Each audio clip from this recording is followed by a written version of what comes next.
The village of Wappingers has been on an emotional roller coaster ride over the past few days.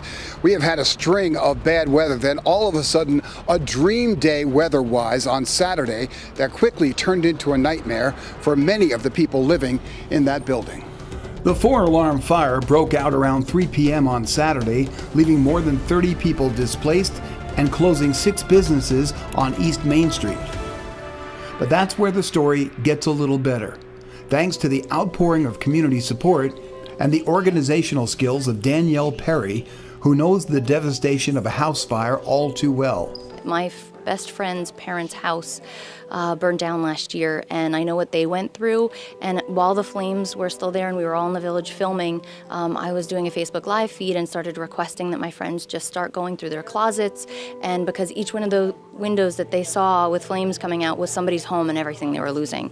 So while the flames were still there, they hadn't even put them out. Scott Davis happened to be next to me, and he said, "Oh, I have the American Legion. Do you want to use that?" So before the fire was even out, we already had a location, and I had already started requesting donations. So we started moving things in here and setting up men's, ladies, whatever sections we needed to do to make sure that the influx coming in was going to work.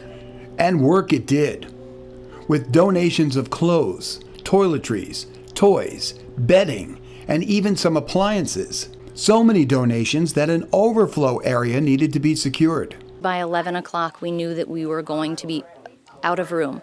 And somebody came over to drop off, and he said, "Hey, we should go check the church across the way. It's not my church. I don't go there, but I know the people there, and they're great." He went, he asked, they opened their doors. The police department actually opened up the road in between us, so we were able to cut across back and forth. Nobody else could go up and down Main, but we were able to shuttle donations back and forth. We split and bought certain items over there, and the clothing and food stayed over here. But then, on Monday, the story takes a wrong turn, as items were taken without the knowledge of the organizers. Sometime between 10:30 this morning and 1 o'clock this afternoon, when there was a gap when nobody was there, someone stole all the stuff.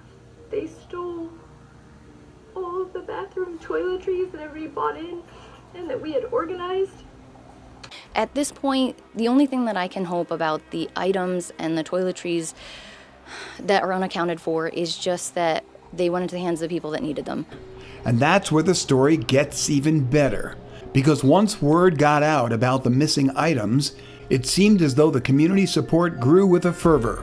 They were taking out, some of the things that we got, people were not weeding through like bad things and stuff they wanted to get rid of. There were brand new shoes, brand new things, extravagant dresses. They were giving just wholeheartedly, and seeing all of those items come in and the nonstop cars bringing things, it was just so heartwarming, especially in the environment that we have now where everything you see is just negative. And I was in the heart of giving, and it was amazing to experience seeing people so grateful to give.